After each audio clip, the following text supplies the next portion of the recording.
It's a sporty throwback on episode 77 of NES Works. It's showtime.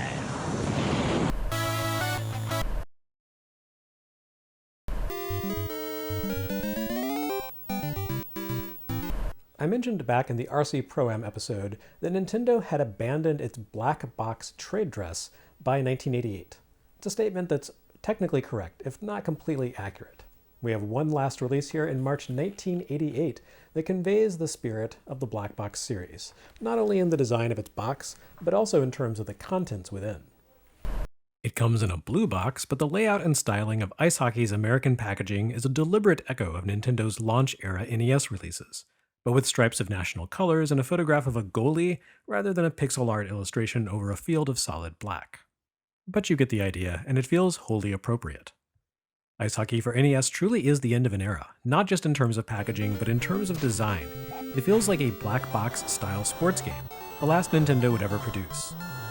From this point out, first-party sports releases would either be outsourced to companies like Tosei or else feature mascot characters. Either way, they'll make use of nicer graphics and typically feature more elaborate design. We've already seen Nintendo moving away from the likes of baseball, soccer, and golf. The company's most recent first-party sports releases have all been innovative creations that push the envelope of NES tech and visual design. Think Punch-Out, Rad Racer, and RC Pro-Am. By comparison, Ice Hockey looks downright archaic here in 1988. But don't let Ice Hockey's apparent datedness fool you. This is less a throwback game than a realization of a format's potential. It's easily the single best Nintendo early house-style sports game ever, and it's not even close. Ice Hockey may have the look of a 1984 vintage Famicom title, but it has the speed and confidence of a brand new NES release. Fundamentally, Ice Hockey doesn't stray too far away from the template of soccer, a game that shipped back at the NES test launch in 1985, despite my placing it as a 1987 release based on Nintendo's own official documentation. 1 or 2 players control a 4-man team of players on a field or rink that's 2 screens wide, jockeying for possession of the ball or puck, and attempting to score by slipping past your opponent's guard and smacking the puck into the goal. You simultaneously control the goalie and 1 other fielder, toggling which player is currently under your control by tapping B to select the teammate nearest the puck. The A button passes, B doubles as a field goal attempt, and that's basically it. Aside from a few hockey-specific features like icing penalties and little mini-scuffles when you clash with a rival player for possession of the puck, there's not much about Ice Hockey to suggest it's not just a reskin of soccer from 1985. Well, that is, besides the fact that it's intoxicatingly fast-paced, a high-energy take on the team sport. Ice Hockey plays a little fast and loose with the rules of the actual game, but anytime it strays from God's light, it does so only in service of gameplay. This isn't a game that plays well despite its simplicity. It's a game that plays well because of its simplicity. There's very little to distract from the simple act of playing hockey here, and if Nintendo and co-developer Pax Softnica of volleyball fame turned in a game that seems decidedly bare bones compared to its contemporaries, it's because they stripped the real-world sport down to its essence. A second hockey title will arrive from Konami later in 1988, and while that game, Blades of Steel, looks great, it's hard to argue that it has the same pick-up-and-play appeal as Nintendo's more primitive take on the subject. As with its visuals, Ice Hockey gives you just the bare minimum of gameplay options you need for a proper play experience. Each player can choose from a team of one of 6 different countries, which varies by regional release. The American version allows you to play as the USA, Poland, Sweden, Canada, and 2 non-existent made-up kingdoms called USSR and Czechoslovakia. From there, you can choose the length of your game, 7, 10, or 15 minutes, and the speed of the action on a rating of 1 to 5. Unlike in tennis, cranking the action up to 5 and solo play doesn't make the CPU impossibly skilled. Rather, it just amplifies the pace of the gameplay to an almost dizzying level, but merely demands better reflexes from the player, not some psychic ability to outthink an infallible CPU. Even at its base speed of 1 though, Ice Hockey is a pretty fast game. Much as in the real sport, possession of the puck changes constantly as you attempt passes, nail interceptions, and overpower rival players to take back the puck.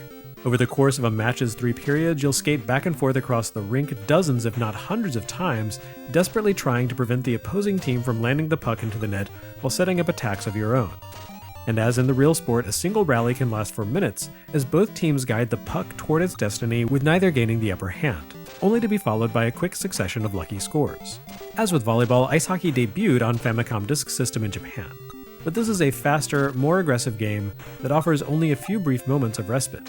Outside of setting up a penalty shot, facing off after a goal, or watching the Zambonis after the second period, your team is always in motion, testing your reflexes and attentiveness. Also, as with volleyball, Pax Softnica has added a perfect grace note of personality to Nintendo's visual house style. In the earlier game, all the players had a funny little butt wiggle as they played, which gave the whole thing a lightly comical vibe while also capturing the constant twitchiness of a volleyball match. Ice hockey doesn't give its player these quirky behaviors. Instead, the memorable element of charm comes through in the characters themselves. Much of this game's strategy and flexibility emerges from the trifecta of player types Pax Softnica has assembled. When you build your team of 4, you're allowed to pick the nature of the players you're fielding at the start of a match. Rather than include individual stats or attempt to realistically simulate real-world hockey heroes, ice hockey simply gives you 3 player types to choose from: short and stocky, lean and tall, or a middle-of-the-road type. Each of these morphotypes comes with its own benefits and drawbacks. A lanky player can skate around quickly and is an ace at snagging the puck during the opening face-off. But they're also prone to taking a tumble when they collide with other, bulkier players, and their goal shots lack power and can easily be snagged by the opposing goalie.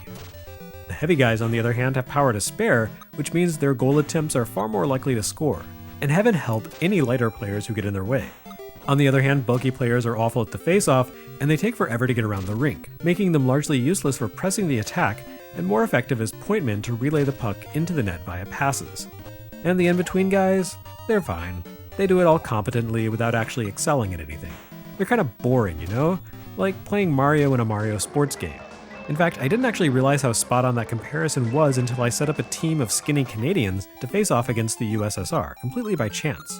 With their green uniforms, the Canadians looked like a legion of Luigis out on the ice, while the Soviets, clad in red with their ranks literally bulked up by a pair of heavy players, were like a mob of Marios. This is not a spurious comparison. According to the Kyoto Report, the uncredited director of ice hockey was Nintendo EAD's Hideki Kono, who cut his teeth as co-director of the minor Famicom Disk System hit Yume Kojo Doki Doki Panic, which we've already seen on NES Works Gaiden following its 1987 Japanese launch. Doki Doki Panic, as we all know, would be retooled and renamed Super Mario Bros. 2 in the US, a game we won't see until October 1988, which is to say, with its January 1988 release in Japan and American launch 2 months later, ice hockey is almost perfectly bookended by Kono's other creation, which ultimately allowed players to take control of a boring, all-rounder Mario, the weak, lanky Luigi, as well as Toad the Mushroom Retainer and Princess Toadstool. Kono's next wholly original directorial venture would be 1992's Super Mario Kart, which set in stone the comparative physical attributes of the Mario cast.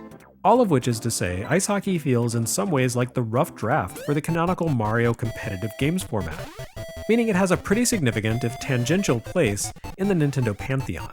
Of course, it's more than enough to simply enjoy ice hockey on its own merits.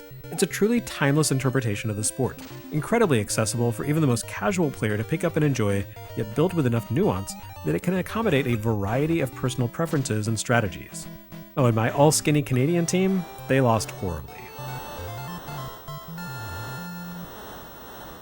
At the other extreme of 8-bit sports adaptations, we have another project from Atlas and LJN.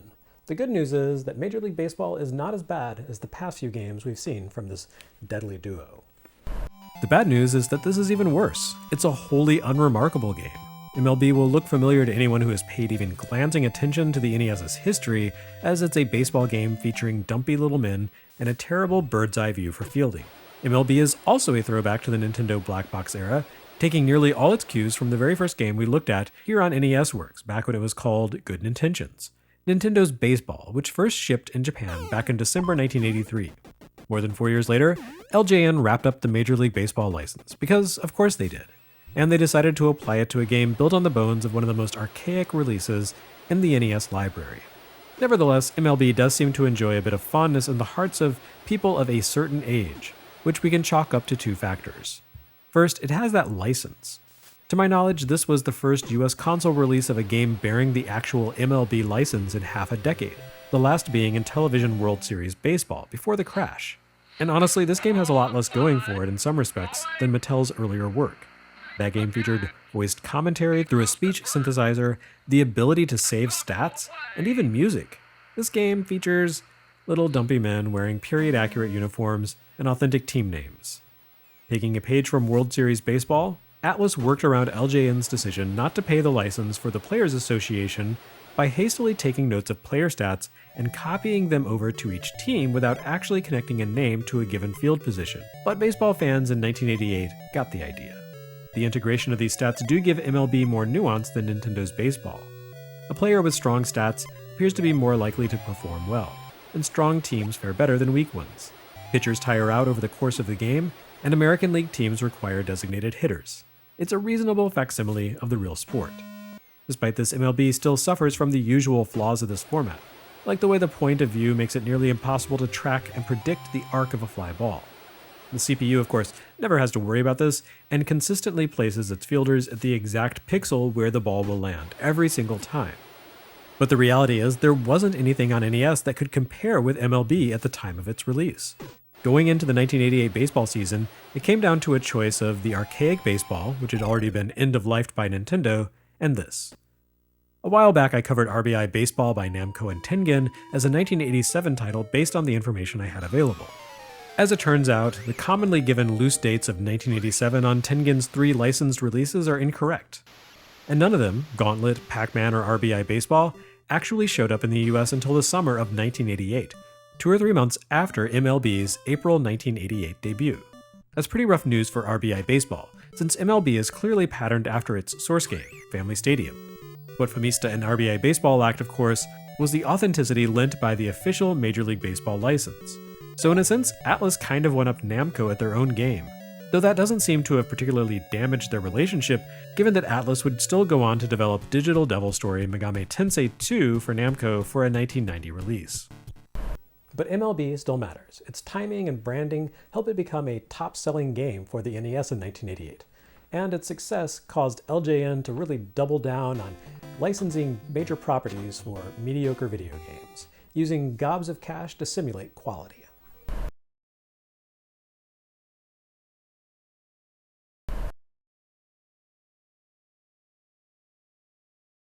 Next time on NES Works, taking a city for a spin through the city.